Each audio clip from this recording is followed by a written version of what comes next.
Ingredients দেখেই নিশ্চয়ই বুঝতে পারছেন আমি কি রান্না করতে যাচ্ছি। টমেটো কুচি, গাজর কুচি, কাঁচামরিচ ফালি করা, পেঁয়াজ কুচি, মুরগির মাংস ঝিরিঝিরি করে কাটা, ধনেপাতা কুচি। হ্যালো ভিউয়ার্স, আসসালামু আলাইকুম, welcome to my page Shenaz recipe. হ্যাঁ বন্ধুরা, আপনারা ঠিকই ধরেছেন, আমি আজ নুডলস রান্না করে দেখাবো। সাথে রয়েছে নুডলসের মশলা ও আরেকটি ডিম।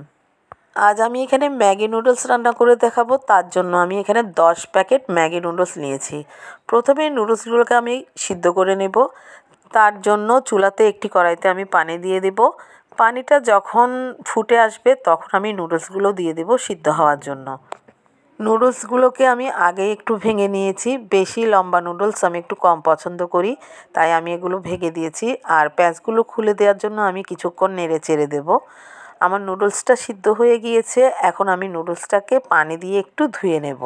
কম নুডলস হলে আমি এই সিদ্ধ করা পানিটা পরিমাণ মতো দিয়ে নুডলস রান্না করে নিই। আজ এখানে বেশি নুডলস দেখে আমি পানিটা ফেলে দিয়েছি।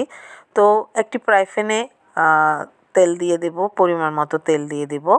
তেলটা যখন একটু গরম হয়ে আসবে, এখন আমি তেলের মধ্যে প্রথমেই যে ডিমটা ভেঙে রেখেছিলাম সেটা তেলে দিয়ে দেব। আমি ডিমটাকে স্ক্রাম্বল করে নেব। প্রথমে একটু ভাজা ভাজা হতে দেব, একটু শক্ত হওয়ার জন্য। এখানে 1 চিমটি লবণও দিয়ে দেব আমি। একটু যখন শক্ত হয়ে আসবে তখন আমি নেড়ে চেড়ে দিয়ে এটাকে ভালোভাবে একটা স্ক্রাম্বল এগ যেটাকে বলে সেটাই করে নেব। ডিমটা হয়ে গিয়েছে, এখন আমি ডিমটাকে তুলে নেব। এখন আবার ওই কড়াইতেই আবার তেল দিয়ে দেব। তেলটা যখন একটু গরম হয়ে আসবে তখন আমি তেলের মধ্যে দিয়ে দেব কেটে রাখা পেঁয়াজ। এখানে আমি সব পেঁয়াজ দিয়ে দেবো না, প্রথমে একটু কিছু পেঁয়াজ দিয়ে দেব। পেঁয়াজটা একটু লাল লাল করে ভাজা হয়ে আসলে এখন আমি পেঁয়াজের সাথে অ্যাড করে দেব গাজর কুচি।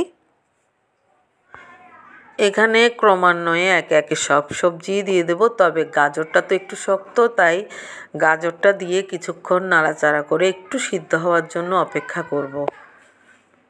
গাজরটা যখন একটু সিদ্ধ হয়ে এসেছে, এখন আমি এখানে অন্যান্য যে উপকরণগুলো আছে সেগুলো অ্যাড করব। দিয়ে দেব টমেটো কুচি, এরপর মুরগির কেটে রেখেছিলাম মুরগির টুকরোগুলো, এগুলো দিয়ে আর একটু ভেজে নেব। এখন দিয়ে দেব নুডলসের মশলাগুলো, যেগুলো আমি আগে থেকে কেটে রেখেছিলাম একটি পেরিজে, সেগুলো আমি অ্যাড করে দেব। এখন আর একটু ভেজে নেব ভালোভাবে। সব সবজি ভাজা হয়ে গেলে এখানে সিদ্ধ করা নুডলসগুলো দিয়ে দেব। আমি নুডলস সিদ্ধ যেগুলো রেখেছিলাম এই সবজিতে দেওয়ার, সেই ভিডিওটা স্কিপ হয়ে গেছে, সেজন্য আপনাদেরকে দেখাতে পারিনি। নুডলসটা কিছুক্ষণ সবজিগুলোতে দিয়ে রান্না করে নেব। রান্না করার পর একদম শেষ পর্যায়ে আমি এখানে যে ডিমগুলো স্ক্রাম্বল করে রেখেছিলাম সেগুলো অ্যাড করে দেব।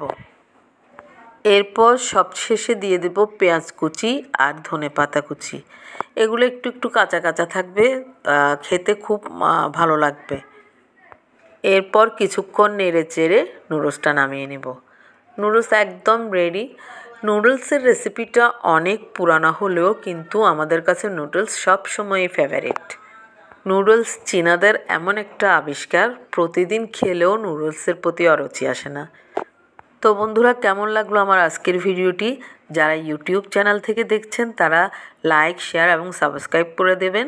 আর যারা আমার পেজ থেকে দেখছেন তারা অবশ্যই একটা ফলো দিয়ে রাখবেন পরবর্তী ভিডিওগুলো দেখার জন্য।